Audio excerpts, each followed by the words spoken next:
Sentiria dificuldade em descrever a emoção que tomou conta de mim ao ver aqueles picos altaneiros dos quais tenho ouvido falar e lido tantas vezes, os quais me dizem que a viagem terminou e cheguei ao meu novo lar.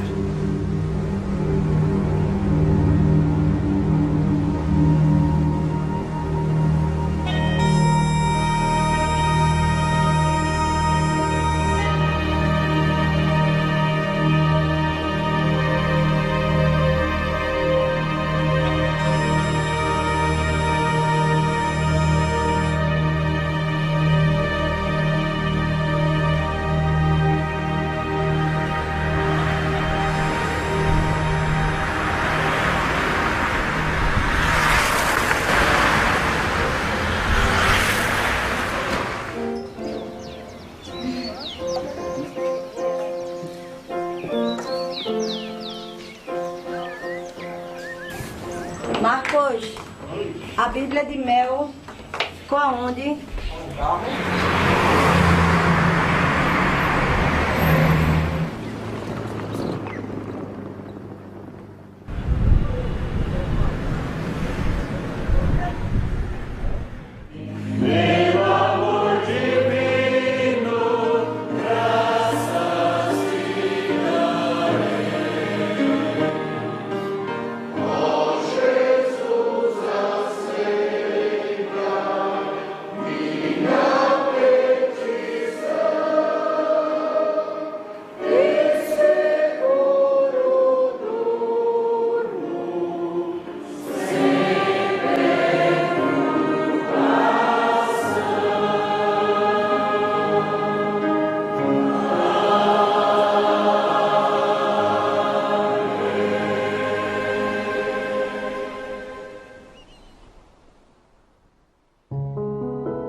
Apesar de nunca ter viajado por essa estrada, a paisagem é pouco interessante depois do rio Susquehanna e logo desisti de apreciá-la.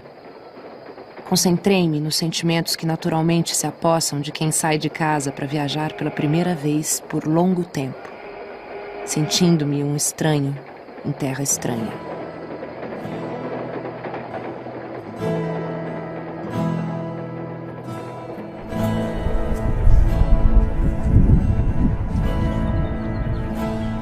Simonton nasceu na localidade rural de West Hanover, na Pensilvânia Central, perto da capital do estado, a cidade de Harrisburg.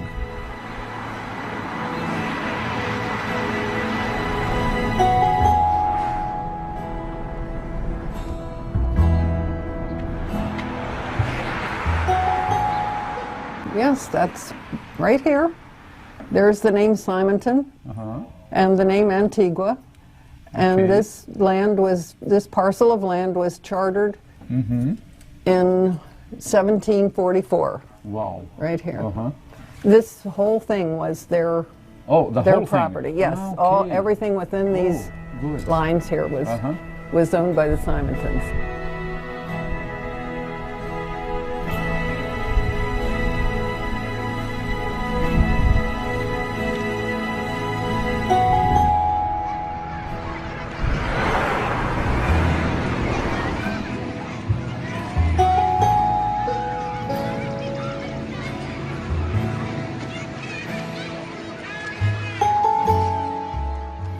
The building we're in now is not the original building on this site. There has been a school on this particular site since probably back in the 18th century. But buildings fall down and are rebuilt, and this is the latest version of the Oak Hall School. where one of the Simontons was a student at one time.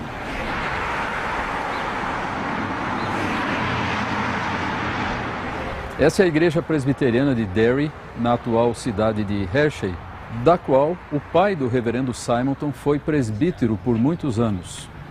Daquela época só resta hoje uma antiga casa de madeira que servia como sala de reuniões do conselho, escritório pastoral e também como uma pequena escola paroquial. Justin, I'm very happy that the citizens of Hershey have preserved it.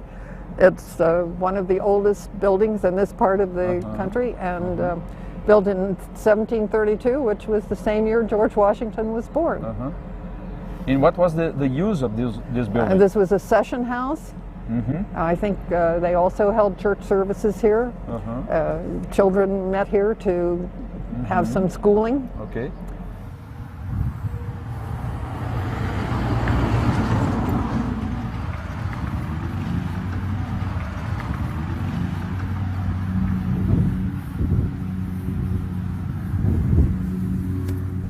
We can see here the name Dr.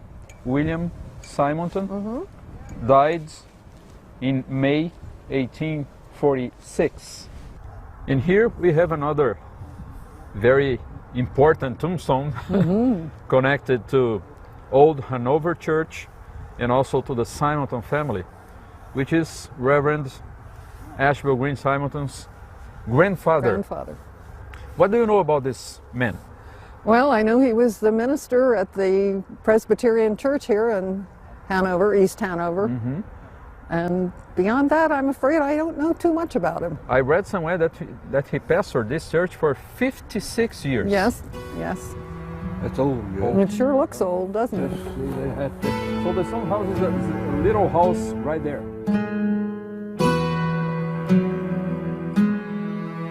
Com o falecimento do seu pai e também do seu avô, a família se mudou então dessa localidade rural, a fazenda Antigua, para a cidade próxima, a capital Harrisburg. A primeira opção vocacional dele foi o magistério. E em conexão com isso ele fez uma famosa viagem que ele descreve com muitos detalhes no seu diário, ao sul dos Estados Unidos, onde ele teve uma experiência na área da educação. Essa viagem toda levou mais ou menos 1 ano e meio, e ele foi até a cidade de Starkville, no Mississippi, onde ele por algum tempo dirigiu uma academia para meninos. Na volta para casa, ele mudou de ideia quanto ao seu futuro trabalho, achou que seria melhor tornar-se um advogado, e chegou até a estudar um famoso compêndio de direito. Mas então aconteceu aquele evento na sua igreja, agora na cidade de Harrisburg. Houve um avivamento naquela igreja e ele foi alcançado, por esse avivamento, e junto então com essa experiência religiosa profunda veio o desejo de fazer finalmente a sua profissão de fé, tornando-se membro, e também a vocação para o ministério. I'm reading from the session record for May 1, 1855 for the English Presbyterian Church, and the notation is that the following persons were examined as profession of their faith in Christ and were received to church privileges. And among the persons received that day, we find the name of Green W. Symington. And then, looking ahead to July 8, 1858, we find the notation that a number of members were transferred to what was becoming the Pine Street Presbyterian Church, and we find the name of Mr. Symington in the record along with other members of his family.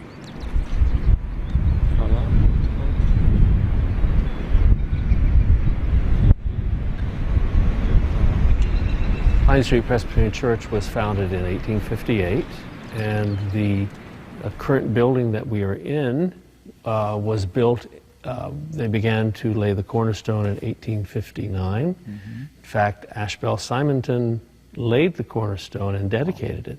Well, I knew about his great heritage, his work in missionary work in Brazil. I think in some way that heritage has been inspirational to our continued commitment to mission here in our community and abroad. We've got a wonderful legacy of sending out mission teams.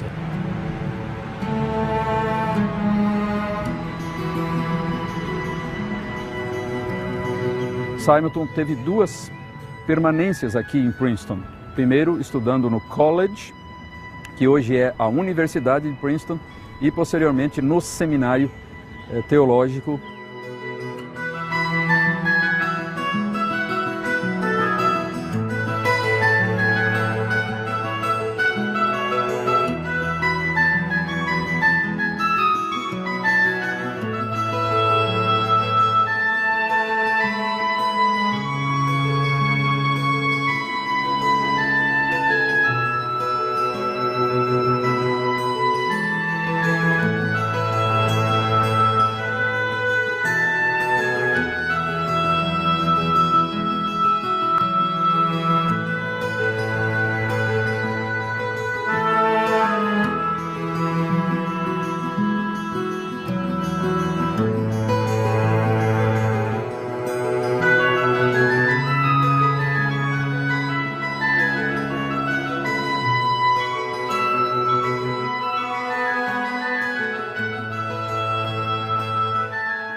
Durante a sua estada aqui em Princeton, Simonton teve uma experiência muito marcante já no seu primeiro semestre de estudos, quando certo dia, assistindo ao culto na capela do seminário, como sempre acontecia, foi pregador naquela ocasião específica o famoso Dr. Charles Hodge, conhecido professor de teologia aqui do seminário e um dos mais destacados teólogos da Igreja Presbiteriana dos Estados Unidos. Então, nesta ocasião específica, o Dr. Hodge fez um apelo em favor das missões estrangeiras, mostrando a necessidade de novos obreiros para os campos. E foi então a partir dessa ocasião, desse culto e desse sermão, que Simonton começou a pensar seriamente na possibilidade não de ser um pastor aqui no seu próprio país, mas de ser um missionário em outro país, em outra parte do mundo. E com o passar do tempo ele acabou se decidindo pelo Brasil e se apresentando oficialmente como candidato à Junta de Missões Estrangeiras da Igreja Americana e, com o correr do tempo, acabou sendo, conforme o seu desejo, enviado para o Brasil, chegando ao Rio de Janeiro no dia 12 de agosto de 1859. Simonton passou o primeiro ano da sua residência no Rio de Janeiro pregando quase que somente em inglês, para viajantes que passavam por ali e também residentes estrangeiros da cidade. Foi só no início de 1862 que ele organizou a Igreja Presbiteriana do Rio de Janeiro, com apenas 2 membros, e alguns meses depois partiu para a sua terra, os Estados Unidos, numa viagem de férias.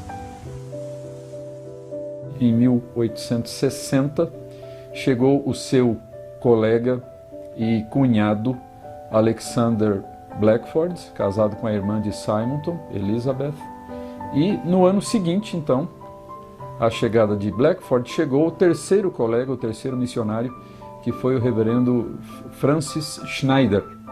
Então esses foram os pioneiros da obra presbiteriana no Brasil, esses 3.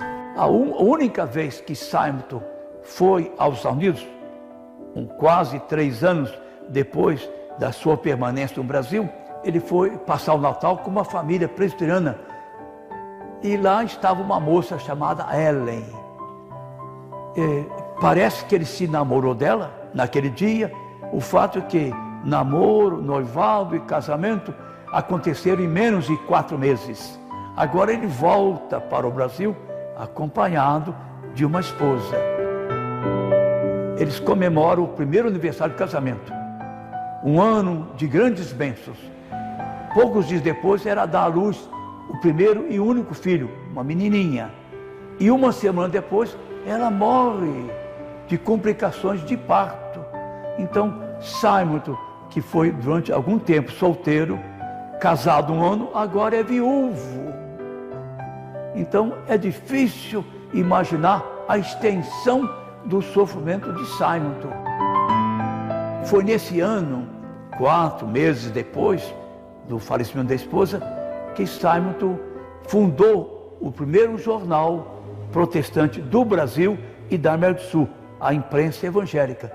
Ele teve que se acostumar com o povo, com a língua, com a comida, com a cultura, e ele teve momentos de abatimento com a sua dificuldade em aprender a língua portuguesa.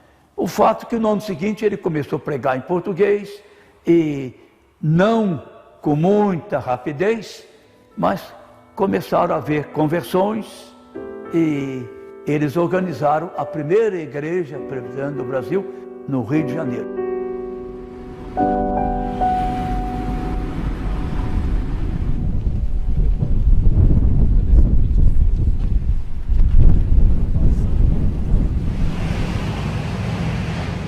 A Rua do Ouvidor, no período que nos interessa, que é o século XIX, segunda metade do século XIX, era um dos lugares mais importantes e mais centrais do Rio de Janeiro. Uma rua antiga, histórica, naquela época uma rua um tanto aristocrática.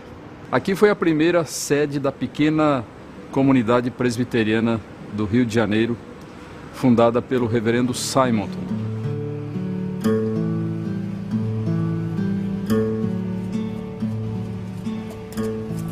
Este local foi a quarta sede do nascente trabalho presbiteriano no Rio de Janeiro. Anteriormente, a igreja já havia estado em 3 outros endereços na região mais central da cidade, na Rua do Ouvidor, depois na Rua do Cano, ou 7 de Setembro, e na Rua do Regente. E então vieram para cá em 1867, aqui permanecendo por 3 anos e meio até 1870. Então, no térreo ficava uma cervejaria, onde nós vemos esses arcos, e então nos pavimentos superiores estavam as instalações da igreja. No primeiro pavimento, o salão dos cultos e também uma pequena livraria e a escola paroquial. No segundo pavimento estava localizado o pequeno seminário presbiteriano e o alojamento dos estudantes. E então no último pavimento havia um pequeno apartamento que era ocupado por uma família da igreja, a família do poeta Santos Neves. E aqui então a igreja desenvolveu as suas atividades por 3 anos e meio, e saindo daqui foi então para o endereço atual, a antiga Travessa da Barreira, hoje a Rua Silva Jardim. Então aqui atrás deste muro estão algumas das instalações desta grande unidade central aqui do Corpo de Bombeiros no Rio de Janeiro. Aqui é o coração do Corpo de Bombeiros, né? Todas as operações de salvamento, elas são controladas a partir daqui. Ok. E aqui então é que ficava localizado aqui são as ruínas, não tão ruínas, porque já foram tratadas, né? Certo. Mas seriam as ruínas originalmente onde funcionou o salão de cultos, né? Onde Simonton pregava originalmente. Essas colunas são as mesmas do tempo. Muito interessante. Essa coluna é a história, essa coluna já existia. Esse imóvel foi muito maior do que todos os 3 anteriores que a igreja havia ocupado. E por que a preocupação de alugar um imóvel maior? Porque aumentaram muito as atividades da igreja a partir de 1867, quando houve a mudança para cá. E pouco tempo depois iniciou-se a construção do primeiro templo, que foi inaugurado em 1874, 4 anos depois que saíram daqui, deste imóvel. E que foi o primeiro templo presbiteriano do Brasil. E que serviu à igreja durante mais ou menos 60 anos, até a construção da atual igreja chamada Catedral Presbiteriana.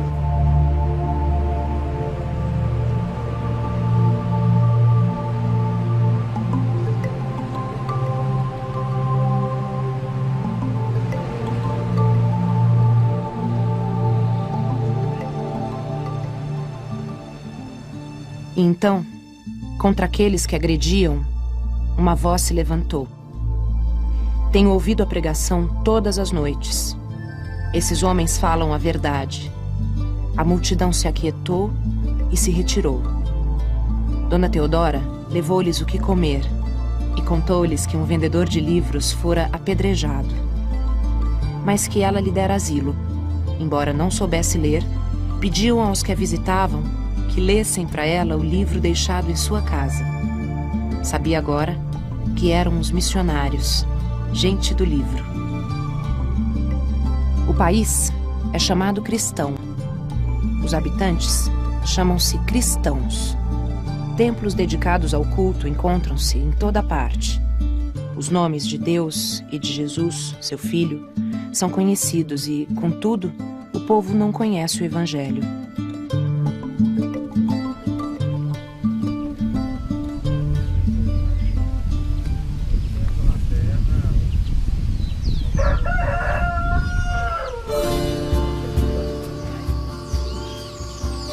Foi nesta localidade que um tio do ex-padre José Manuel da Conceição, ele tinha uma paróquia nessa localidade, e o primeiro contato do José Manuel da Conceição foram com esses luteranos aqui na fazenda, na Floresta Nacional Ipanema.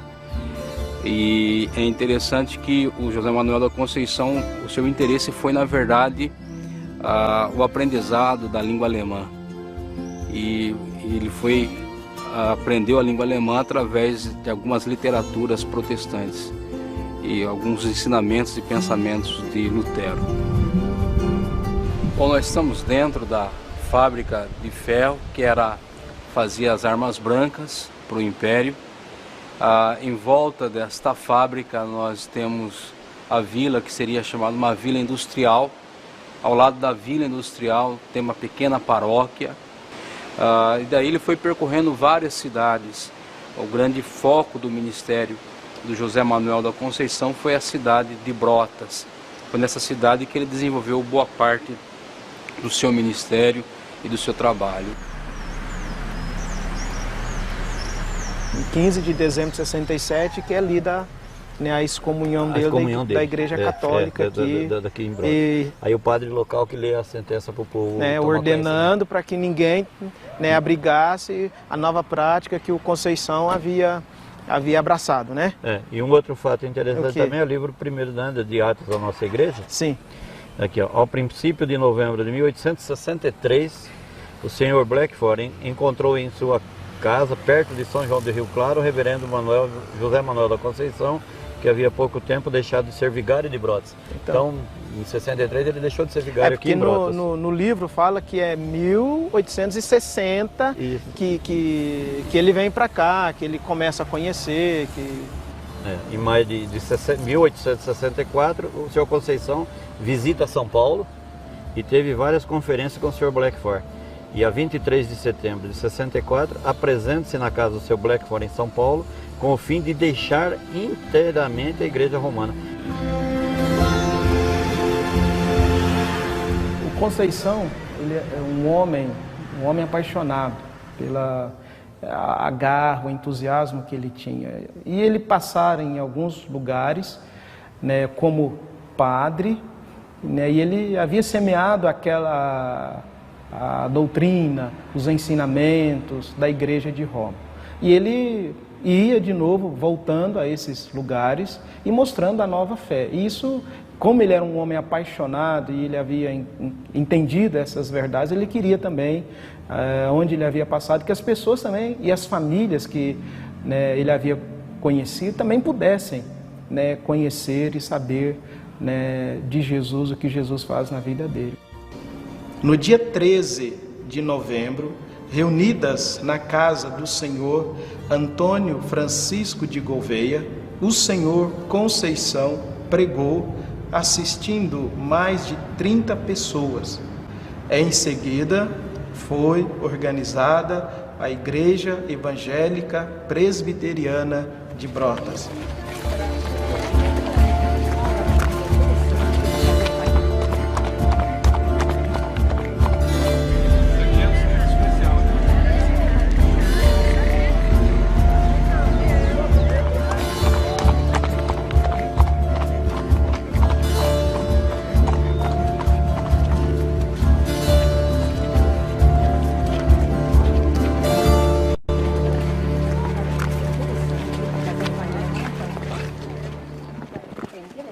A maioria das vezes soube-se que andava a pé e parava nos locais que ele encontrava, pedia, digamos, pouso, se possível, e em troca trabalhava. O reverendo José Manuel da Conceição oferecia, vamos dizer, préstimos em favor, porque Ele não tinha com o que pagar necessariamente. Essa é a primeira estrada de Sorocaba, Votorantim e Piedade. E o Conceição passou na primeira estradinha a pé de Votorantim a Piedade.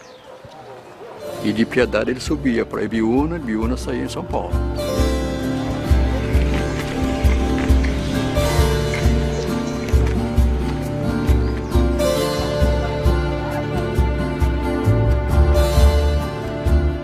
Tem que semear a palavra de Deus. Hoje mesmo nós tivemos o privilégio de semear 20 novos testamentos e a Federação da UPH saiu semeando folhetos, né? Então, por onde passou José Manuel da Conceição, nós estamos repetindo, não certamente com o mesmo entusiasmo que ele fez, porque tinha mais coisas profundas a respeito da vida dele. Mas para nós é uma satisfação muito grande, né? O reverendo José Manuel da Conceição, ele estava doente. Já pelos anos 65, 66, mesmo quando da sua ordenação, ele não tinha boa saúde. E ele foi, assim, uma pessoa que, se tivesse permanecido na Igreja Católica Romana, com certeza estaria, no mínimo, beatificado, um santo. E ele morreu à míngua, ele morreu pregando o Evangelho e foi atendido num hospital de um laboratório do Exército, um laboratório químico, pirotécnico, que ficava aqui no Rio de Janeiro, no subúrbio de Campinho. Estava se comemorando um evento religioso católico também. E nesse horário elevado da noite, ele disse que queria ficar tranquilo. E há quem diga que ele desejou ficar a sós com Deus. O reverendo Boanerges faz essa menção no seu livro, que ele, virando para a parede, silenciou-se. Depois voltaram da festa para perguntar alguma coisa para ele, fazer alguma interrogação. Aí quem estava a atendê-lo disse que ele não estava se mexendo mais. E aí comprovaram que ele havia morrido. Então dá a entender-nos que ele morreu na madrugada do dia 25 de dezembro de 1873. A igreja está na beira do caminho onde Conceição passou. Então eu sempre incentivo o pessoal a ler a história, porque se a gente existe é porque tem uma história. E a Igreja Presbiteriana tem uma história muito especial. O Evangelho Presbiteriano é o Evangelho da razão, não é só da emoção. A partir da província de São Paulo, o presbiterianismo se irradiou para o sul de Minas, o Triângulo Mineiro e os estados do sul, principalmente Paraná e Santa Catarina.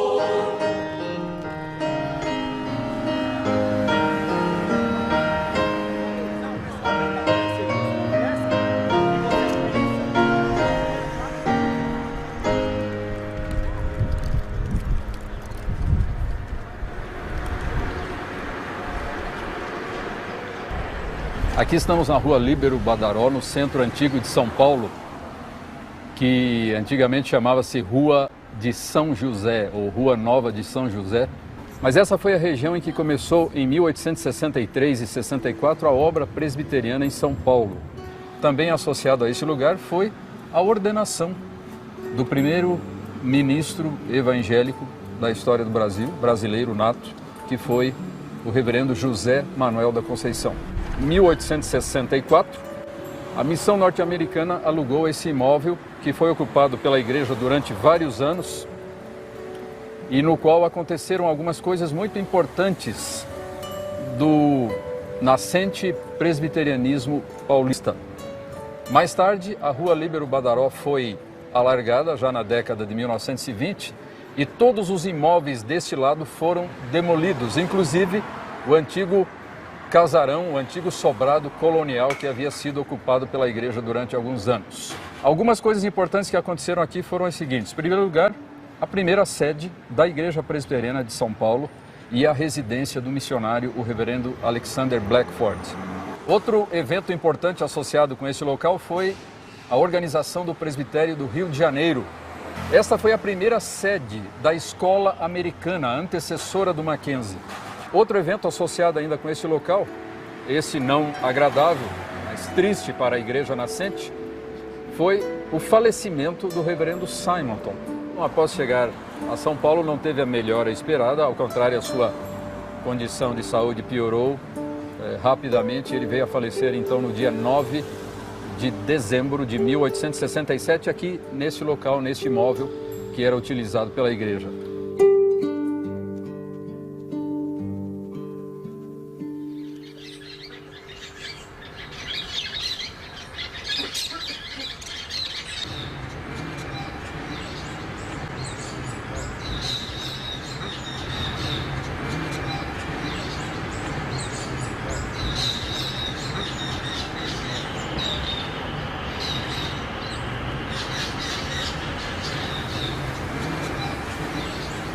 O trabalho de Simonton e seus companheiros não foi a primeira manifestação da fé reformada no Brasil.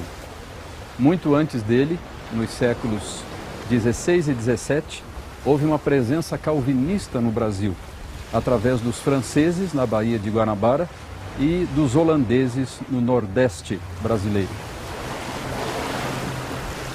Nesta ilha, no ano de 1555, o militar e aventureiro francês Nicolas Durand de Villegagnon estabeleceu um pequeno forte, ao qual deu o nome de Forte Coligny.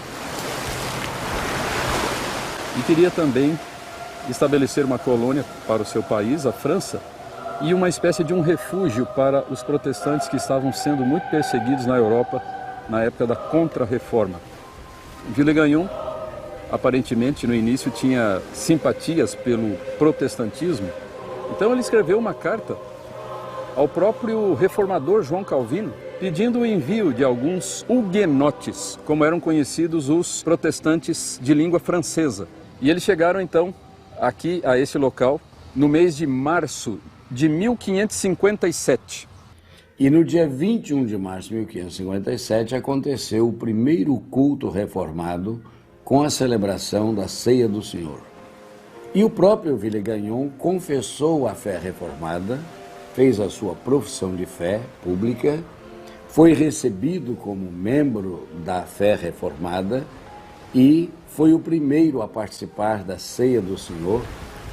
Esse culto se tornou histórico porque foi, até onde se sabe, o primeiro culto protestante não só no Brasil, mas nas Américas de um modo geral.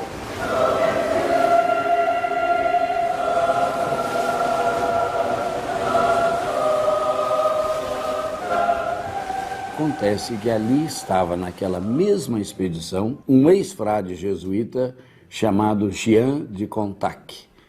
E esse Jean de Contac foi ao ouvido de Villegagnon, o governador, e disse: olha, você está acolhendo os hereges de Lutero. Ele mudou de atitude, os prendeu, os acusou de serem espiões e lhes deu umas poucas horas para elaborarem respostas a uma espécie de um questionário teológico que ele apresentou para eles. Mas o fato é que eles, na cadeia, responderam essas 15 perguntas. Esses poucos leigos não eram pastores, os pastores ficaram no navio. Esses poucos leigos, em poucas horas, escreveram esse valioso documento que é conhecido hoje pelo nome de Confissão Fluminense, ou Confissão de Fé da Guanabara.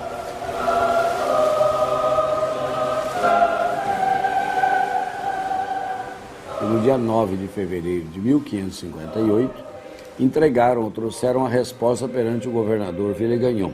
Então, o que acontece?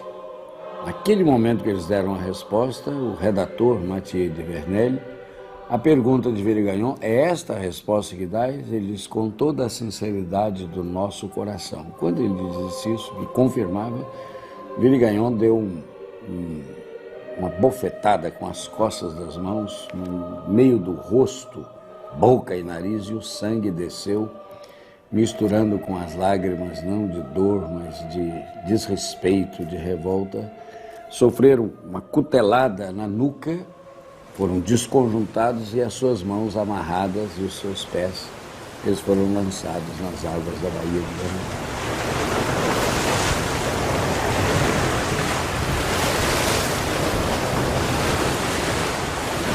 Senhor, nós, o teu povo aqui reunidos nesta manhã, elevamos as nossas mentes de coração aberto em oração a ti, Senhor, sabendo, ó Pai, que tu vês tudo. Ainda a nossa palavra não veio aos nossos lábios e tu já sabes.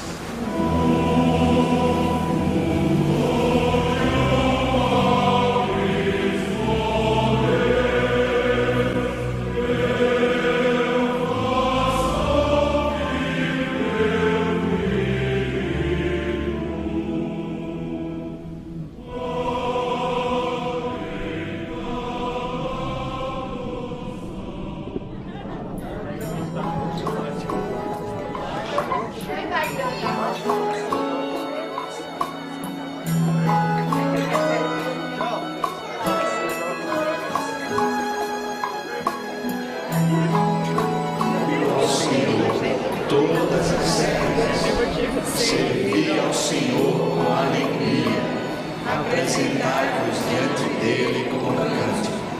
Saber que o Senhor é Deus, foi Ele quem nos fez e dele. Então, aqui você tem aquele selo de Calvino que diz: Cor meum tibi offerro Domini prompte et sincero. Meu coração a ti ofereço, ó Senhor, pronto e sinceramente. E aqui ele está com o coração na mão, não no sentido semântico brasileiro, né? Ficar com o coração na mão, mas realmente oferecendo a Deus o seu coração. Esse é o grande alvo de Calvino, a glorificação do Senhor. Levando a fé em outra direção, a direção mais bíblica, mais pacífica, mais serena, num ambiente também muito mais favorável, que foi Genebra. Então, nesse caso, nós temos dois polos, Alemanha e Genebra. E daí, graças ao apoio recebido, de Genebra a coisa se expandiu, né? Atingindo especialmente a Escócia, a Inglaterra, de certo modo, e outros países, né?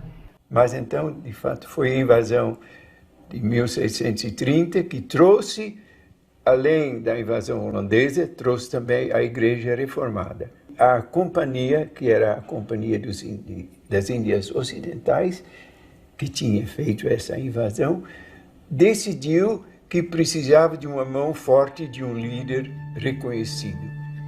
Então, procuraram alguém e acharam o João Maurício de Nassau.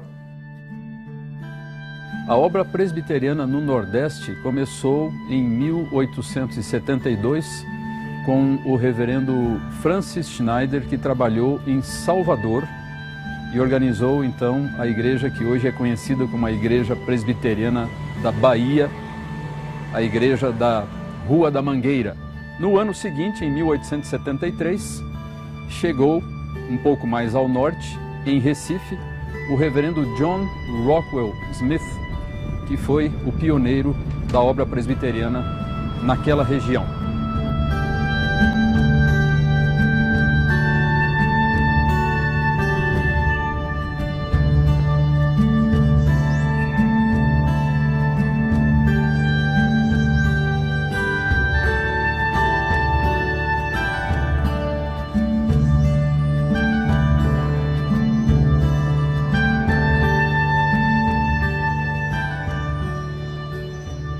Dia 28 de fevereiro, a obra caminha. Desde minha primeira viagem, tomei conhecimento de um fato interessante. A obra começara aqui. Uma carta do irmão Lenin, há poucas semanas, informou-me a respeito. 30 de agosto. Comecei afinal meu trabalho regular de prédica. Conseguimos uma casa na parte central da cidade, em Santo Antônio, a poucos passos do principal logradouro da cidade. No dia 17 eram 7 ou 8 no começo do culto e 15 no final. No dia 24 eram 25 adultos e pelo menos a metade deles era de fisionomia desconhecidas. It's a feeble beginning. É um frágil começo.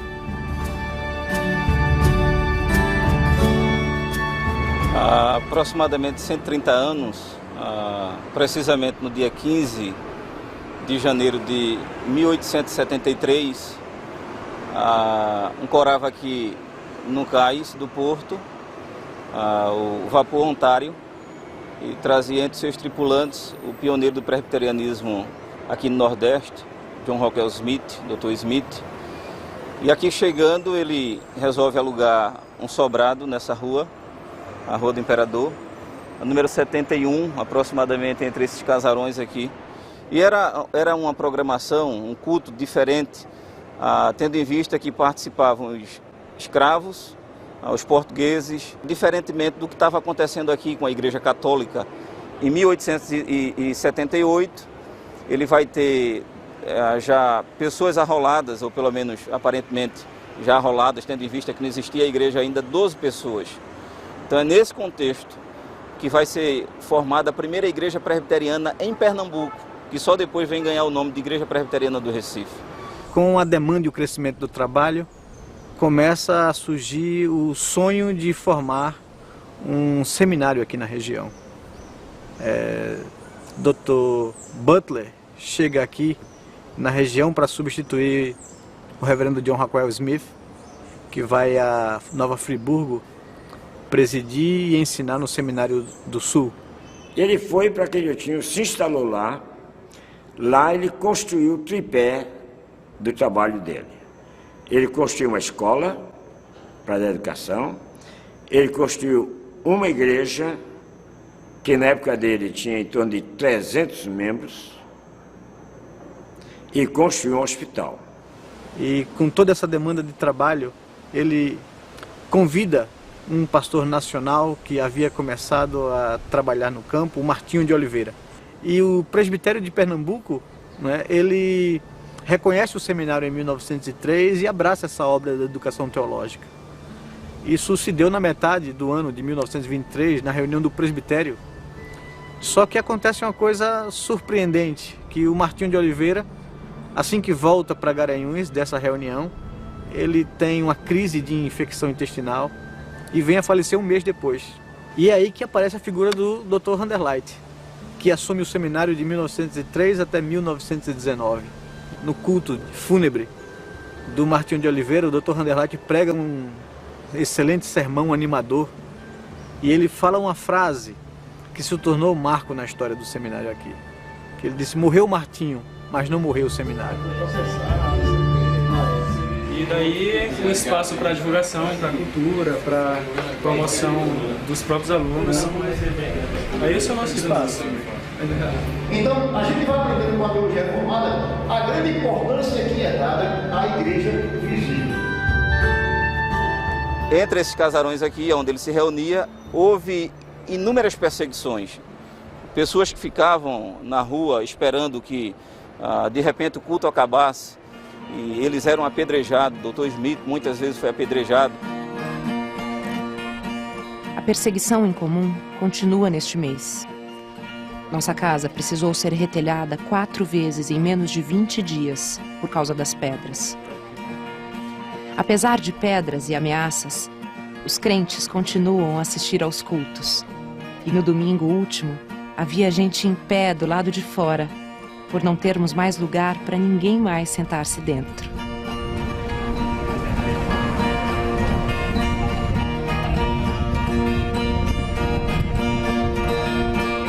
Dr. Barty era um médico daquele que tem ação.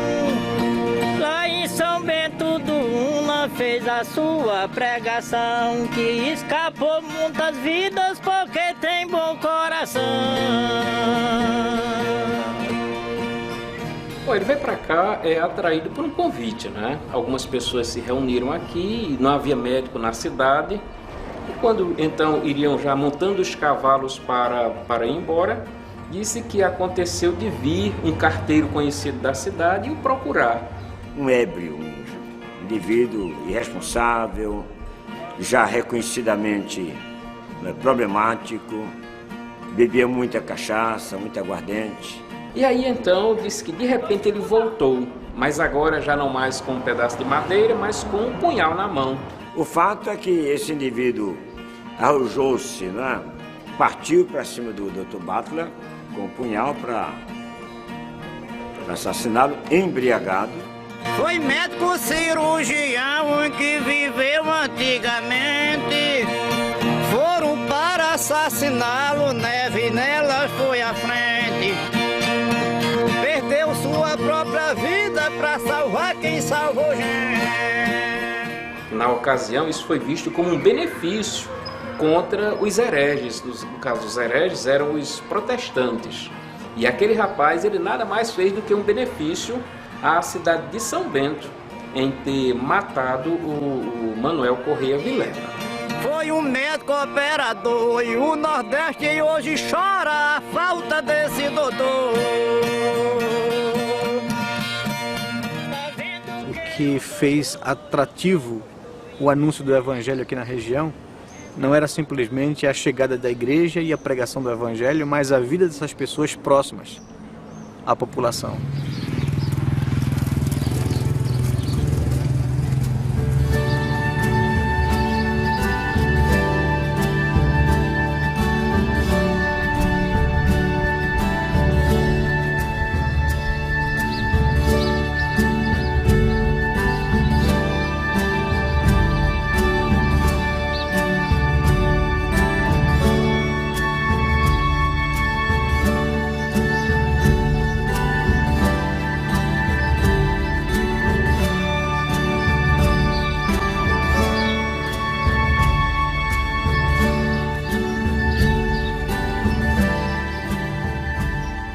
Além da Bahia e de Pernambuco, os missionários presbiterianos trabalharam em muitas outras regiões do Nordeste do Brasil, em especial Sergipe, Rio Grande do Norte, Ceará e Maranhão. Em todos esses lugares e outros, eles plantaram igrejas e também criaram algumas instituições educacionais.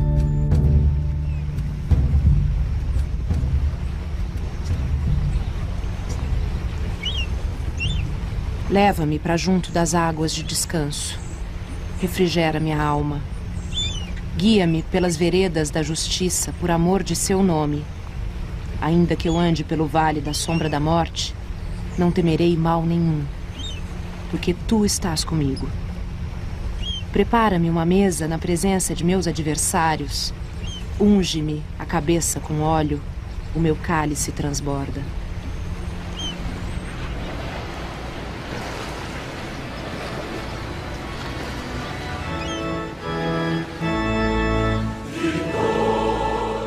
Um evento muito importante da história da IPB foi a criação do Sínodo Presbiteriano em setembro de 1888, com a participação de 3 presbitérios, o presbitério do Rio de Janeiro, de Pernambuco e de Campinas e Oeste de Minas. Foi nessa ocasião que a Igreja Presbiteriana do Brasil surgiu como uma denominação distinta das igrejas-mães norte-americanas. Com o fim de formar pastores para a igreja, o Sínodo criou o Seminário Presbiteriano. Mas ele só começou a funcionar em novembro de 1892, na cidade de Friburgo. Depois, logo depois, se transferiu para São Paulo. Em 95 começou a funcionar em São Paulo, e funcionou durante 12 anos em São Paulo, até 1907, quando foi transferido para Campinas. E a partir de 1907 o seminário se tornou uma realidade, é o nosso Seminário Presbiteriano do Sul.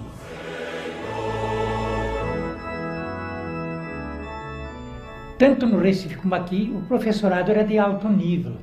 Nós tínhamos homens dos mais competentes aqui em Campinas, como José Borges dos Santos Júnior, o reverendo Guilherme Kerr, o reverendo Herculano de Gouveia, que era um conhecedor profundo do Novo Testamento, o Dr. Philip Landes, o Lennington, que veio antes de mim um pouco, e assim por diante. Então eram poucos professores, Jorge Goulart, poucos professores, mas de alta qualidade. E quando esse prédio novo do seminário foi construído e tudo mais, Meu sogro tinha muito cuidado e muito interesse em formar um pomar ali ao lado. E com isso ele precisou, em primeiro lugar, matar as formigas. Então meu marido era um auxiliar, que todo fim de semana, em vez de ele ir namorar, ele ia matar formiga com formicida tatu lá no seminário. Porque ali naquele bairro não tinha nada, era só eucalipto.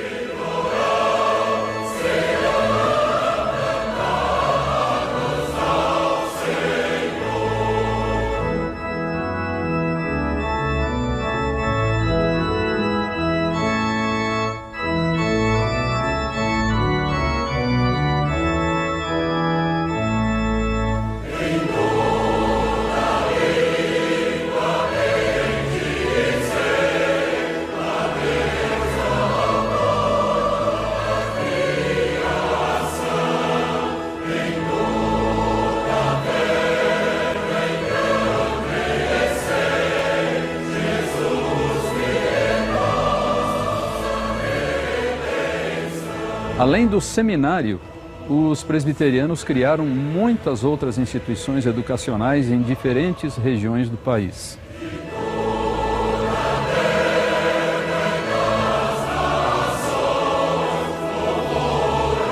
No ano de 1870, a senhora Mary Ann Chamberlain, esposa do reverendo Chamberlain, começou na casa deles uma pequena escola com alguns poucos alunos. Um ano depois, 1871, essa pequenininha escola foi transferida para a sede da igreja presbiteriana em São Paulo. E foi ali então que começou um movimento escolar cristão que depois tornou-se essa grande instituição conhecida no Brasil inteiro e fora até dele como Mackenzie.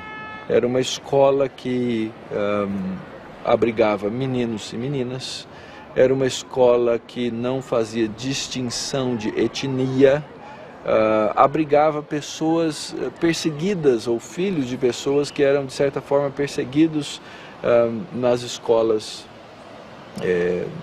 do governo, porque tinham ideias, posições contrárias.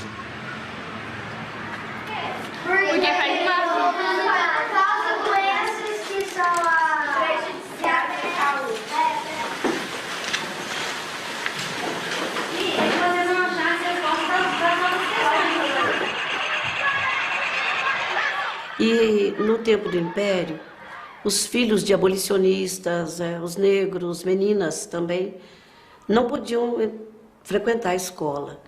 E os presbiterianos, os evangélicos, vieram com outra noção de igualdade.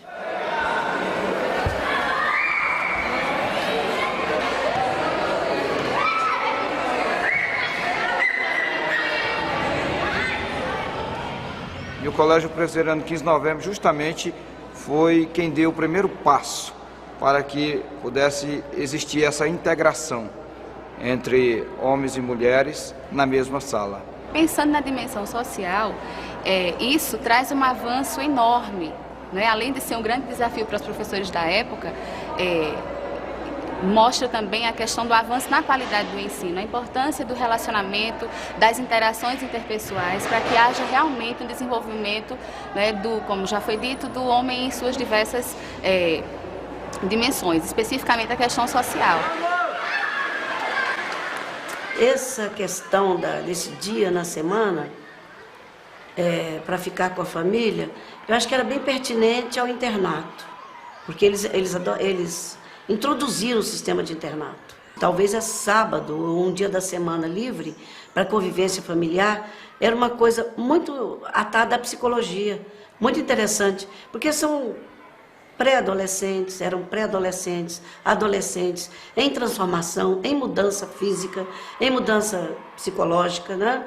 Glandular até, e então eles precisavam de uma convivência maior com os pais. Então esse dia, acredito eu, que tenha sido reservado para que os pais pudessem conversar mais intimamente com seus filhos, conviver com eles, saber das dificuldades e do que estava acontecendo com eles.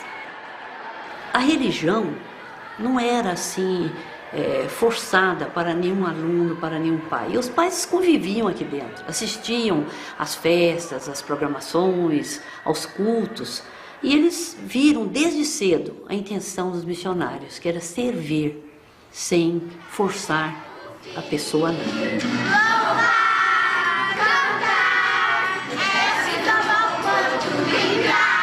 Como chocolate ou pão de mel, folha de carimbo e céu. Eu não entendo muita coisa ainda, mas eu já sei uma verdade linda, é que Jesus... Então eu acredito que talvez isso aqui, eles respeitassem bem as pessoas, respeitassem a cor, a posição social, porque eles tinham Cristo no coração.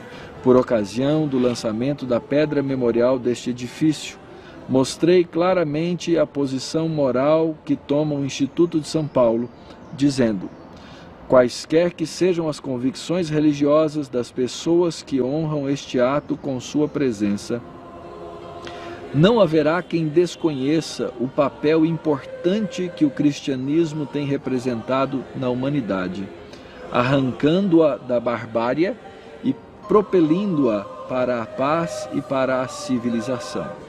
E não hesitamos em arredar dele qualquer que julgue que sua ciência lhe dá direito de negar a ciência de Deus, tal qual nola ensinam Jesus Cristo e seus apóstolos.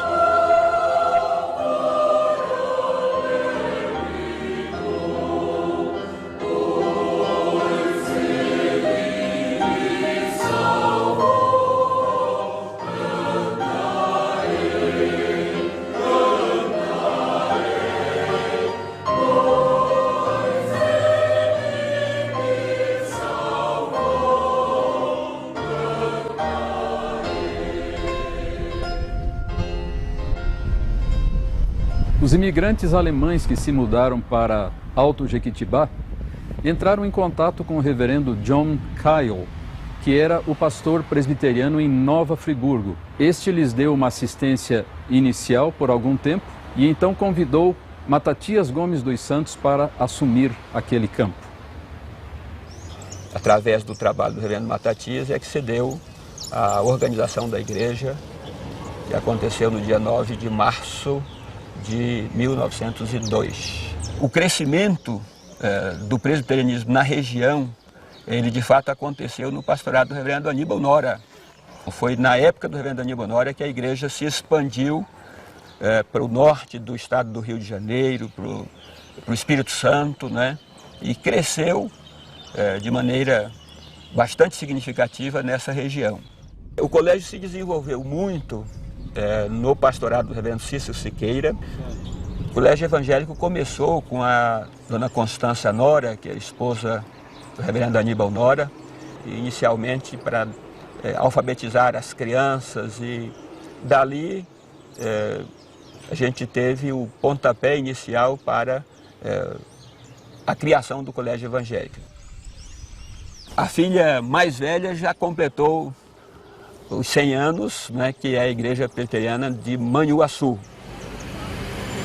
As pessoas também que aceitavam, né, os novos convertidos, eles se tornavam em verdadeiros proclamadores dessa mensagem, né? Eles ficavam tão maravilhados com as transformações que o Evangelho realmente produzia nas suas vidas, que eles saíam divulgando esse Evangelho. E lá, por exemplo, em Governador Valadares, né, Deus usou um homem, um leigo, chamado Eusébio Cabral. Esse homem era muito rico, ele tinha fazendas aqui no Espírito Santo, vendeu e foi lá para o Rio Doce.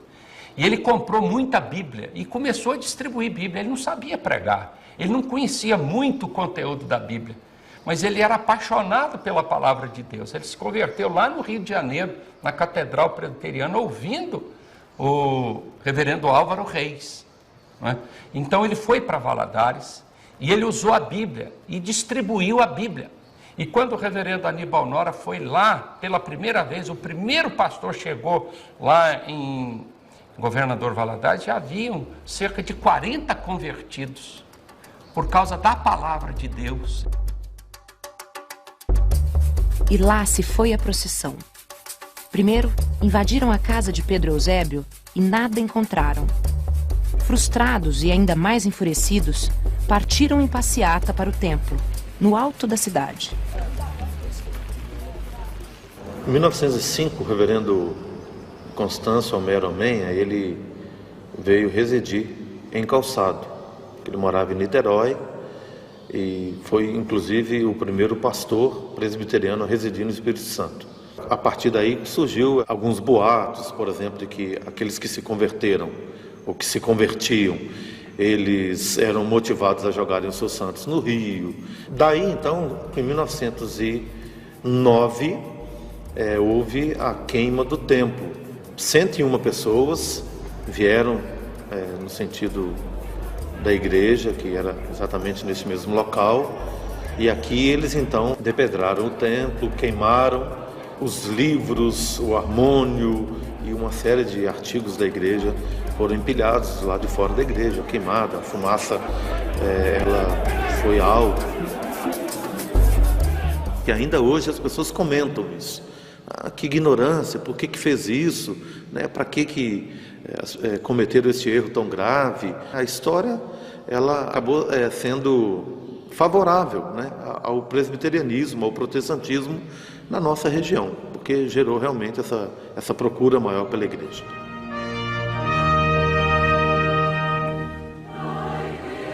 Quando da Assembleia Geral da Igreja em Recife, o reverendo Álvaro e outros colegas serviram-se de alguns engraxates de rua. Aquele que serviu o reverendo Álvaro ficou o tempo todo olhando para ele e mostrou-se orgulhoso entre seus pares pelo cliente excepcional que teve.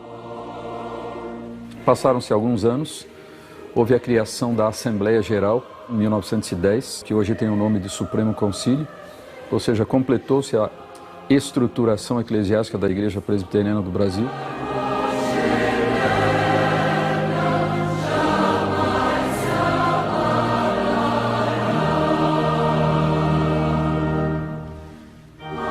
Um personagem que desponta de maneira muito marcante nesse período de que nós estamos tratando é o reverendo Erasmo Braga. Ele participou em 1916 do famoso Congresso do Panamá. Ele liderou o maior esforço que já foi feito até hoje de aproximação e cooperação das igrejas evangélicas do Brasil em torno de uma série de projetos extremamente relevantes, tanto para as igrejas quanto para a sociedade brasileira. Em 1950 foi aprovada a nova Constituição da Igreja Presbiteriana do Brasil, que permanece em vigor até hoje. E no ano seguinte, 1951, foram promulgados o Código de Disciplina e os princípios de liturgia.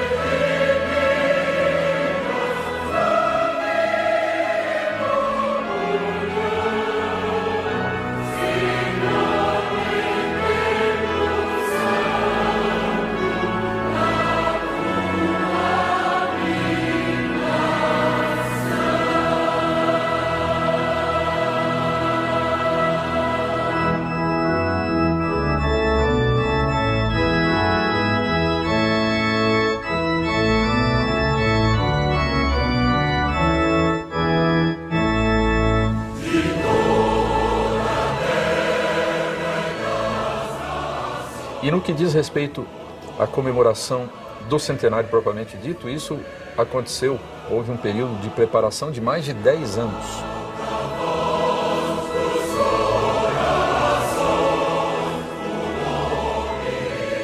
Foi nomeada uma comissão que ficou conhecida como a Comissão Unida do Centenário, porque envolvia não só pessoas da Igreja Presbiteriana do Brasil, mas de outras denominações presbiterianas que havia no país. Essa comissão conjunta que elaborou o programa no sentido do programa em termos nacionais, né? Realização muito boa. E o Borges era o presidente do Supremo Concílio naquela ocasião, também fez várias viagens, fazendo campanha para que cada presbiteriano ganhasse mais um presbiteriano, no sentido de dobrar o número dos presbiterianos no Brasil. E nós fizemos a nossa parte e a nossa menina Margaret nasceu naquele ano. Então eu consegui mais um presbiteriano naquela ocasião.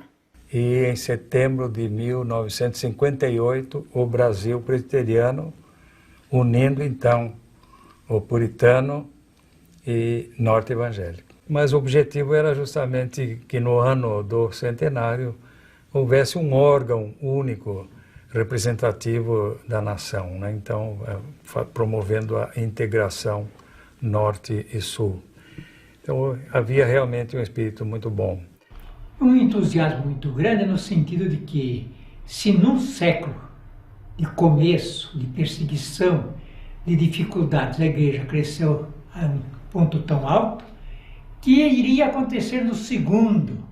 E meu marido pôde ir ao culto especial lá no Rio de Janeiro, onde, bom, um culto muito especial, com todas as autoridades da igreja presbiteriana, e teve a presença do presidente da República, o presidente Dr. Juscelino Kubitschek, que compareceu a esse culto.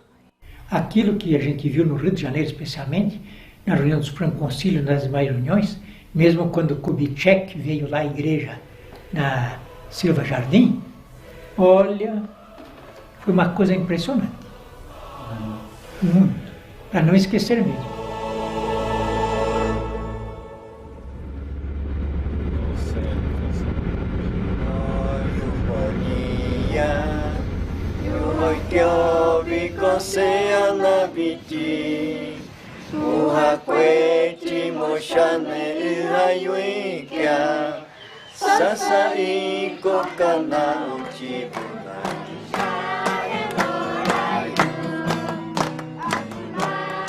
Tudo começou assim quando a missão começou a sofrer algumas, digamos, resistência, né? Assim, resistência e certa perseguição por parte da FUNAI, do governo, proibindo a entrada de missionários não indígenas dentro das aldeias.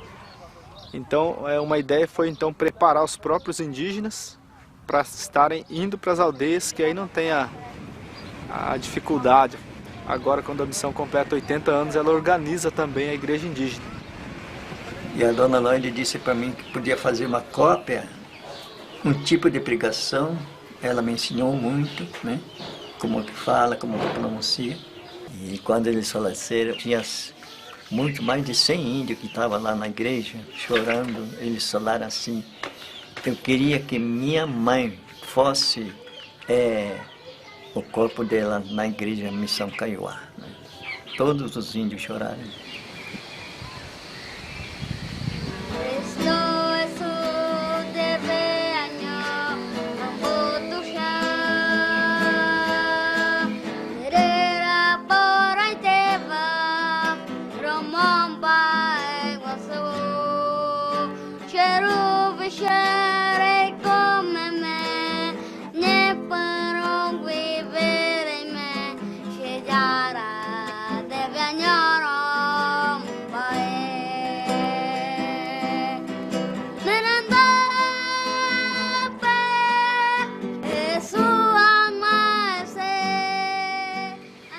Randall Maxwell tinha uma visão interessante a respeito uma visão, eu diria, holística para alcançar o ser humano na sua totalidade, não é? Então, em São Paulo, ele já estava pensando que ele não poderia vir sozinho como um pregador do Evangelho, porque os índios aqui precisavam de mais do que isso. Além da mensagem de salvação, eles precisavam de comida, precisavam de remédio, então ele montou uma equipe trazendo junto com ele, não é, um médico, um agrônomo e um professor. Dona Lloyd, em 43, nesse período que ela saiu da missão, ela casa com o reverendo Orlando. Em 43, o casal vem substituir o reverendo Maxwell, que já tinha saído daqui. Eles vieram substituir. E ficaram aqui na missão de 43 a 85. Até que em 85 nós viemos para cá substituir o casal também, já estava velho. Leva-me para junto das águas de descanso. Refrigera minha alma. Guia-me pelas veredas da justiça, por amor do seu nome. Ainda que eu ande pelo vale da sombra da morte, não temerei mal nenhum, porque tu estás comigo. Preparas-me uma mesa na presença dos meus adversários. Unges minha cabeça. Tinha assim uns barulhos de pegadas de um burrinho. E junto do burrinho tinha um homem. Esse homem era samaritano. Então, desde o lugar que ele o encontrou, ele teve que andar a pé. Então, ele estava preocupado com aquele homem que ele encontrou no caminho? Era parente dele? Identidade familiar. Como é que a sua família é conhecida? Como as pessoas identificam você como cristão e como alguém da família?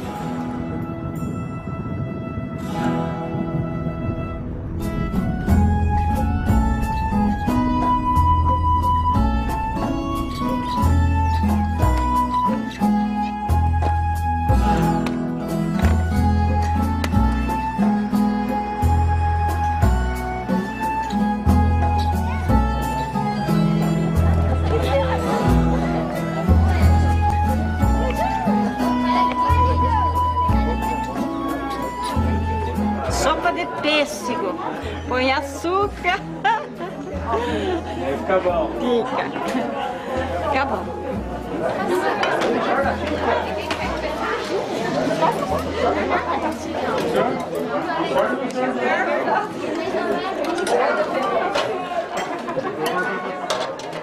Uma vida de comunhão com Deus, comunhão com os irmãos, e através dessa vivência, desse conhecimento, desse cuidado um com o outro, testemunhar do amor de Deus na vida dos seus membros e buscar assim também alcançar a comunidade com os seus trabalhos sociais e de outras formas pela vivência.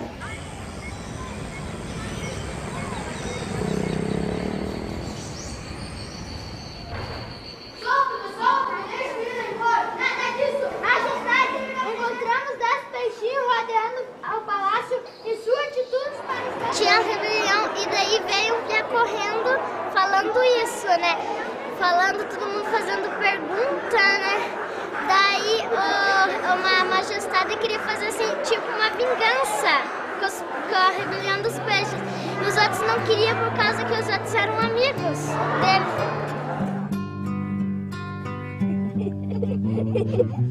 Uma palavra perdida, já quase esquecida, me fez relembrar.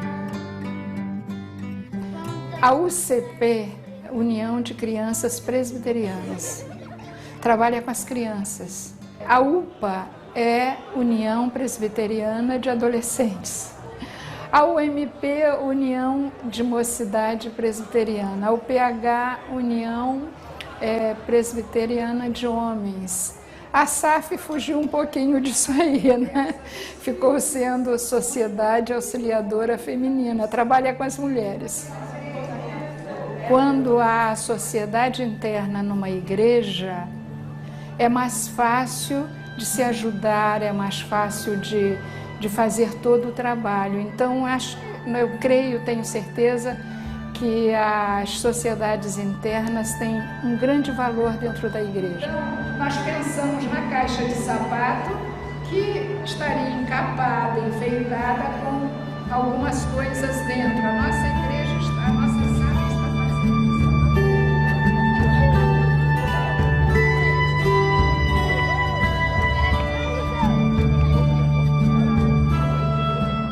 Outra coisa, nós somos uma igreja que não exploramos o Estado.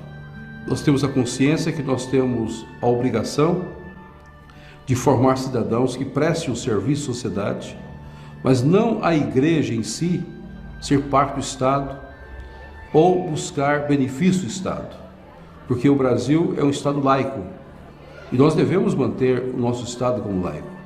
E a igreja, dentro do Estado laico, ela tem as suas obrigações e ela não pode ultrapassar a sua barreira.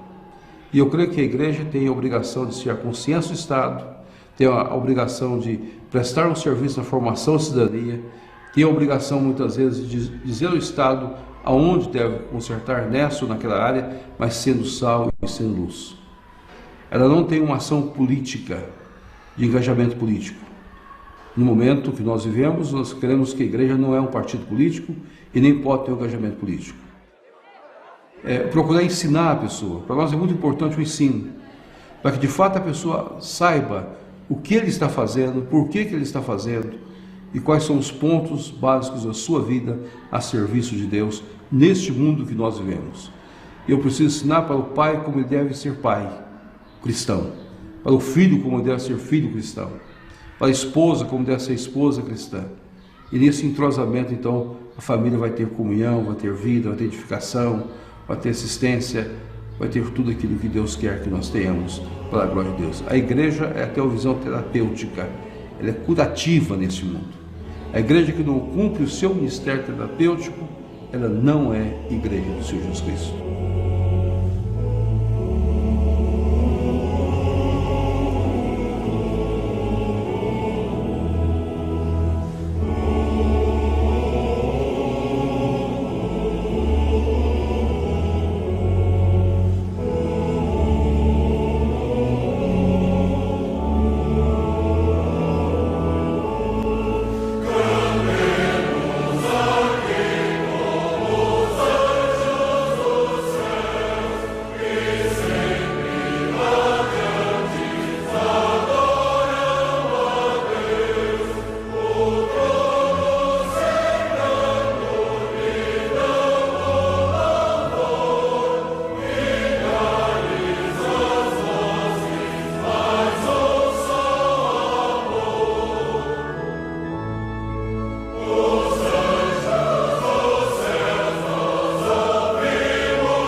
Três dias antes do falecimento de Simonton, Elizabeth, pressentindo o desfecho, aproveitou um momento de lucidez do irmão para fazer algumas perguntas.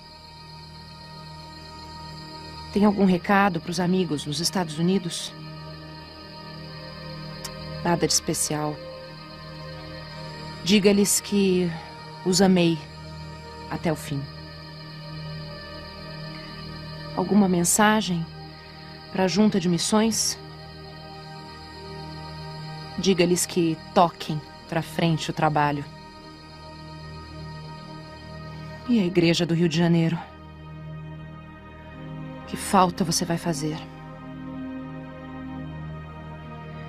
Devemos apenas nos recostar nos braços eternos e ficar sossegados.